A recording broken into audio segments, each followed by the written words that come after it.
Read the lyric. No, Daniel, this is on you. Go. We look for signs that Dublin's heart still beats.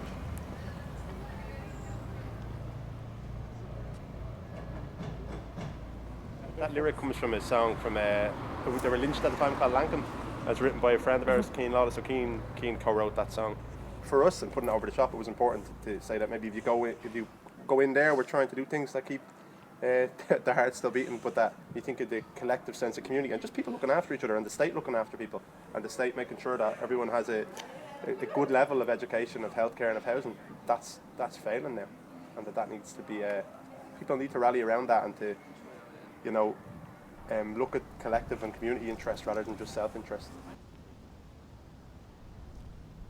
So he's the one that runs the Facebook page. Most of the time I agree with what he has to say, so it's Not okay. all the time. Yeah. It's refreshing for someone to just say things and not hide behind, we have to make money, it's all about money, when that wasn't the point. That wasn't the point ever. We said we did. We've never done anything like this. So we've never had staff, and now we do. We had a meeting a while ago, and we said to them, look, the whole idea here is that we try and have a net positive impact in the area, and we can all get a wage from it. That's it. No one's going to become wealthy or anything. Like even the repeal mural and stuff, like all these things are things that we feel are important. We don't do stuff just for a laugh. Just some, sometimes social media you can just put stuff out there and trying to get a load of likes for something. We try and put up stuff. We raised money for the Dublin Rape Crisis Centre, which was very important after the Belfast trial, and we said we doubled the money that went into the tip jar over a weekend, and people put in way more than they would have put in, and we were able to bring in a nice amount of money into them, and we've done the same for the Peter McVerry Trust, raising money for Bang Bang's tomb, a lot of stuff around repeal, and we try and highlight issues around Palestine and direct provision, the right to work. And we sell food and coffee, obviously that's our thing, dry goods, Irish produce, but very few of our posts are about those things. Yeah. Grace is into food, and then I don't really bring it, and I don't drink coffee, drink tea.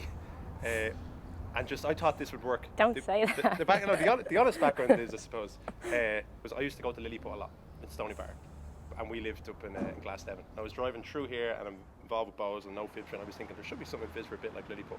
But at the time, there was very little here for so many people live in Phibsborough. So we just thought that if we opened something, we thought there was a niche here for something local that sold just simple, good food and nice coffee, and that's kind of what we did. And we said too from the start that if you came here, it would be memorable. So like we said, our opinions, not that they're right, but if you have strong opinions and when you walk in, visually the place is quite strong, then the idea was that a lot of places, I think, open up and they do food and coffee, and it's good or very good or bad or whatever the case may be, but beyond that there isn't anything.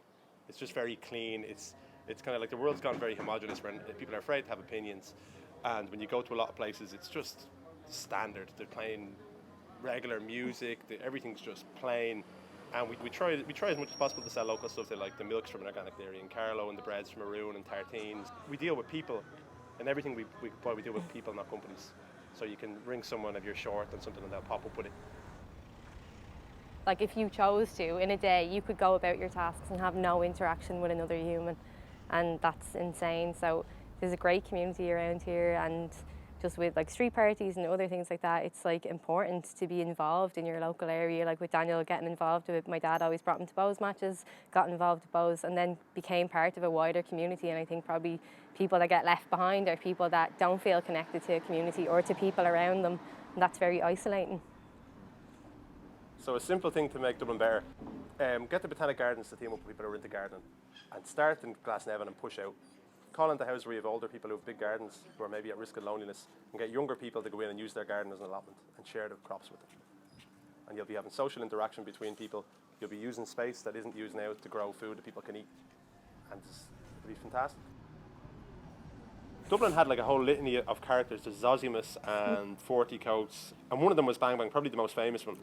And what they were really was they're people who were just eccentric. Looking back now, they probably suffered from some kind of mental illness, some of them. And some of them, were heavy drinkers and things. His most common kind of mode of transport seemed to be the back of the old buses where he'd hang off the back. And guards would stop, the whole street would stop. It was like street theatre, and they'd shoot back at him. He just brought a load of joy to the city. And I suppose that's what making the shop a bit different. The idea was that a lot of things are boring now, and that he just took a normal day and made it special. And got grown adults to play with them. Yeah, just to have fun. And if you can do that, like it's not the best thing you can do. Bring a bit of a laugh to people in a normal day.